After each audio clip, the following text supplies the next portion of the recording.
Good afternoon, and welcome to the October edition of the Marks Group GoldMine Tips and Tricks webinar. We put on these tips and tricks webinars once a month, so please head on over to www.marksgroup.net to see what's upcoming. However, today we're talking about a couple of cool things. What could they possibly be? I have to actually remind myself at this point. We are going to talk about using email signatures, the easy way, the wrong way, and perhaps the right way. We're also going to be talking about toolbar modification. We're going to clean up some of the junk on that toolbar that just kind of clutters up the area for us. And if we have some time, we're going to talk about viewing our history from the activity list. Let's go ahead and hopefully jump right into some GoldMine and think about email signatures. Well, we all know what an email signature is. So the idea being is that when I create a new email for the current contact record, by clicking on the email hyperlink here, or did you know you can do the same thing by hitting Control-Shift-E? That will also start a new email for the current contact record. What we want is a nice little signature down here. So I want to show you the quick and dirty way first. So what we actually want to do, as you might imagine, is get into our tools options. This is all of our personal preferences. Those of you who have been using GoldMine for a long time will recall these as being under preferences. So we're going to hop in here and go into the email tab and go to actually the account itself. And now all I'm here is doing the account properties. My account doesn't have a name, so it might be a little confusing. But I just bring up the edit on that. And what you can do easily is use a signature file. Now this file can be HTML. I don't see that used a lot. It's actually easier to use the HTML in the signature template, which is what we're going to be demonstrating today. What I normally see here is just a signature text file. So let's go ahead and see what that looks like. Let me see if I can't get a notepad document over here. We'll go ahead and create a new signature file.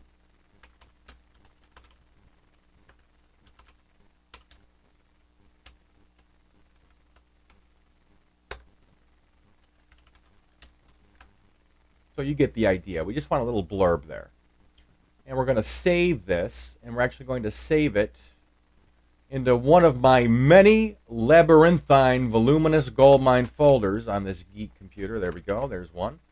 And we're going to call this Master Signature, because I'm in as the master.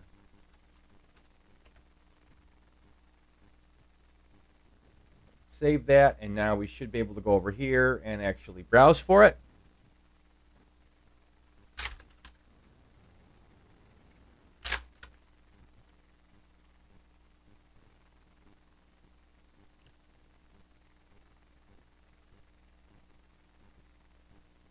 There's my master signature. You'll see re-illustrating the fact that you can actually attach HTML here. So if you have HTML you've been using, say, in Outlook, that would be relatively easy enough to go ahead and attach here as a file. Again, I don't see that used a lot in the field. But this is what you get with the plain text. So now that I have that signature attached, I go ahead and create a new email. And what I get is just the plain text version of what I'd like for my signature. Now, that's the quick and dirty way. The best way, and we're going to go ahead and turn that off first, back into Tools Options, back into Email, back into Accounts, and we'll double click that account and we will disable that signature file. Interestingly enough, what this allows you to do is provide a different signature for each email account. I don't have a lot of people that would care to really use that kind of functionality, but I do have one or two clients, come to think of it, that actually have, say, two separate business email addresses in their GoldMine. So they might want to take advantage of being able to attach a different signature for a different email account. For those of us, for the vast majority that don't care, we're going to go ahead and turn this off. And we're going to actually create an email template to be our email signature. This is actually the best way. And it's going to get our feet real nice and wet with playing around and creating email templates. So first thing we want to do is go to our Template Management Center under the Go To menu here. And we're going to want to hit Document Templates here. And the idea is to create an email template which will then be our default email signature. So we're going to go into our email templates, and with everything in GoldMine, we're going to do a right click and create new. And if you haven't played around with email templates, this is how you're gonna create a new email template. So we're dropped into what looks like a GoldMine email message. Now the first thing you want to do here is turn on, if it's not already, you want to turn on this rich text HTML. Now what that does, and you'll see here if I turn this on and off, you'll see that it's demonstrated in our last video. This gives you that rich text toolbar where you can insert images and hyperlinks and have bold text and all that good stuff. So you want to make sure that's on. And the subject line, again, when you're creating an email template in GoldMine, the subject line also happens to be the template name. And in this case, it doesn't really matter because we're composing a default email signature. So this is actually a little bit irrelevant. We just want to make sure that it's very clear as to whose signature this is, because I actually have seen a lot of confusion in the field with GoldMine clients that want to have one person create all of the email signature templates for everybody, and they can sometimes get confused as to what template is what, and things end up getting kind of confused. So we're going to be very explicit here. I'm going to call this my master, or maybe not, my master signature. Very good. And now we can go ahead, and I'm going to actually cheat here.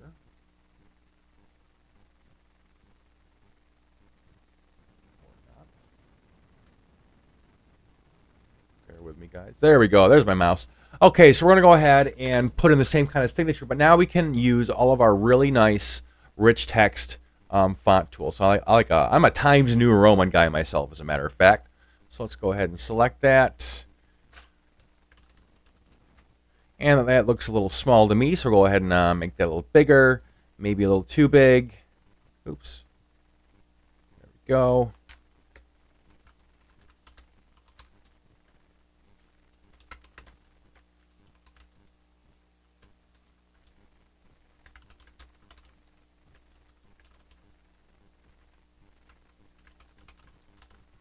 Okay, so there is our template. And because this is an email signature, we want to make sure that our cursor here, our cursor code, is actually at the top of the email.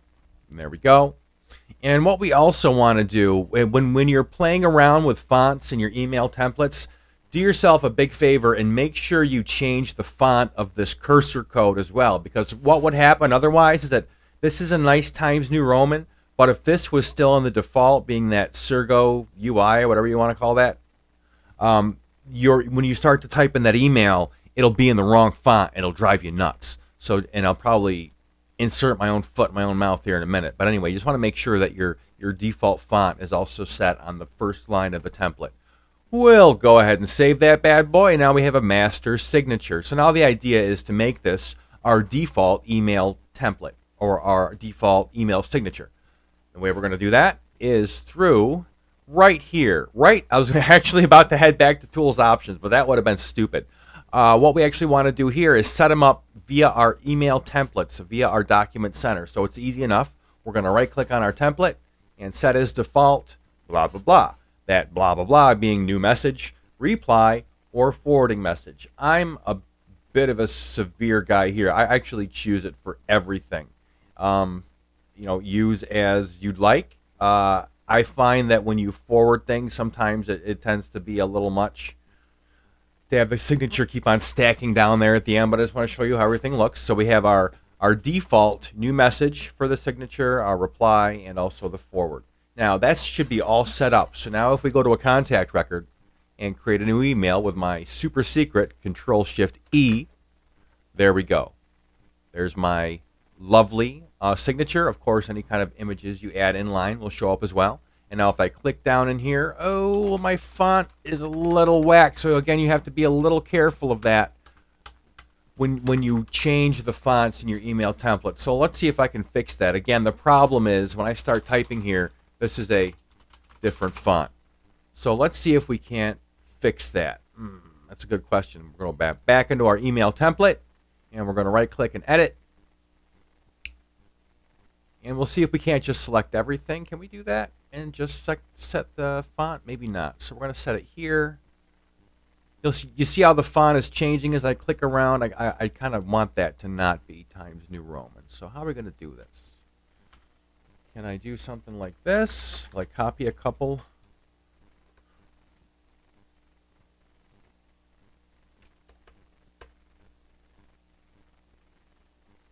Can he do it? Let's save that template. And we'll see what happens now. If I create a new email, I click in here. Now, there's the Times New Roman, right? So, again, just to reillustrate my point, when you start screwing around with the font here, you're going to have to play around with it just a little bit to kind of get it to come out right when you first start typing. And again, even the font size here, I would probably change to say 4. At any rate, let's go ahead and move right on. Oh my, that drives me nuts. I don't know why that's happening. Oh, my little blurbs down here get screwed up. I thought I had it all fixed. Anyway, toolbar modification. What am I talking about? I'm talking about adding and removing buttons to this toolbar right here. Now, adding and removing menu items is quite a different thing, which we could get into on a different day. But just adding and removing these buttons are actually pretty darn handy, because the first thing you notice when you get a brand new install of GoldMine is that it comes with everything, for the most part, turned all the way up and all the way on. So the first thing we want to do is kind of clean up this toolbar area. So let's say I never have to run GoldMine reports, so that can go right out. I'm never too concerned about outgoing calls, so we can remove that as well. How do we do that? Well, what we want to do is click this little down arrow strip here to the right of the toolbar, go to Add Remove, and then of course we have this standard area. I find this very frustrating because it has a couple of good items in here, but for the most part, it's stuff that no one wants to access via a toolbar button, or very rarely. So we'll go ahead and go down to Customize. This is where the real power actually is. And in my Customize window, I can go over to Commands, and what this, as you might be able to glean from looking at it, is an actual being able to add every menu item from the top level menu tree onto a toolbar button. So anything that's accessible to you via your user rights via the GoldMine menu can be added as a toolbar button. It's not really, I guess, explanatory to tell you how to actually do this. I am coming up with all the wrong words to explain this, but it's not really obvious, rather, how to get buttons up onto my toolbar. So what you actually want to do is just click and drag. So if you want to add something to your toolbar, so let's say I want to add complete a sale, you click drag it from here. You'll see when I start to click drag, it becomes this little thing that I can put between my existing buttons. Can you see that? Yeah, you can. So I can go ahead and throw that in there. And if I want to delete or remove an item from the top level toolbar here, I can right click on it from here, but I have to be in this customize area. See, if I back out to my normal view, if I right click on things, I don't have any ability to delete or edit that item. So I actually have to go into my add remove buttons, over to my customize, and now I can right click and delete. So I want to delete that. I want to delete, say, my documents, so on and so forth. And you see here, if I right click on things, there's a couple of other items that I can change about this. So if you really want to put the screws to the customization here, you certainly can, like change button image. Wow, look at all those things. I had no idea that was available. That's crazy. So we can give like a little smiley face. Everyone wants to complete a sale. We're gonna make that a smiley face. That's cute. Oh, that's so awesome. I guess take care when you want to customize this, because it's customized just for you. So if you want the rest of your GoldMine users to have the same customization, you're going to have to repeat the same work underneath their username, unless there's something super secret and advanced here that I don't know about. No, not that I can see. So again, just I guess that is very cute. I'm going to keep that there. That's awesome. Okay, let's move right along, hopefully, to viewing history. What do I mean by viewing history? This has been coming up a lot lately, and I don't know if it's the time of the year or what, but everyone wants to see not only their own history, but they want to see the history of, say, those employees working underneath them in GoldMine. And when they say I want to look at his history, I don't want to run a report. I don't want to have to run an SQL query. I don't want to have to throw the chicken bones. I just want to get just a on-the-spot look. What has this guy or girl been up to today. How do we do this? The easiest way is going to be via the activity list. And I can always go there via the go-to menu, activities. I believe the hotkey for that, did you know GoldMine had hotkeys? All of your F keys, your function keys are hotkeys. I think it's F7. No, that's calendar. Is it F6? Activity list is F6. Aha. F7 for calendar, F6 for activity list. Oh, we're cooking baby now. Oh, I just screwed up my thing. Okay. Activity list. What is this? This is a way to see pending and or completed items in a list-based format. Now, we love list-based formats in GoldMine. Any list in GoldMine we love because that's easily exportable to Excel. Hopefully you're not seeing what I'm seeing. At any rate, what you're able to do here within the activity list is, to the purposes of our example, we're going to look at completed history. So it's going to be under closed activities. So first of all, this activity list separates itself via this tree view and generally into open or closed activities or email. I don't see a lot of people looking at email through here. It's actually a little confusing. I would rather look at it through either my inbox or through the associated contact records, history, or pending tabs. Just my 2 cents. So let's open up closed activities. So what we're easily able to do here is see things like calls. Do I have any calls? Well, I'm not seeing any calls yet, but that might be because I'm looking at this week and I'm only looking for master. So keep in mind when you're using the activity list, you have to be very mindful of the date range and the user or user group you want to be looking at. I get a lot of, well, not a lot, I would say maybe 2-3 calls a year about this. You know, my activity list isn't working. It's driving me nuts. Why? It is almost always because, it's actually almost always because you have the wrong set of dates chosen here. So just be mindful of that. So it defaults to you. I'm in as the master. It should default to you. But we can change the date range like this. So let's say past 90. And we'll try changing the user. Boy, I should have some sample data in here. But there's the one lonely call in the last 90 days. Man, this guy's not doing his job. But again, this is kind of one of the biggest reasons why I have clients asking about, I want to view other people's history. They want to know if someone's doing their job. So this is a good way to look that up. So using your tree view here, and right now I'm looking at all, okay, there we go. There's all closed activities. So what I'm actually seeing here is a lot, like all of these different activities in the name of Justin. And those could be field updates, those could be completed calls, so on and so forth. If I want to further drill that down, I can select only, say, calls or actions or appointments, so on and so forth.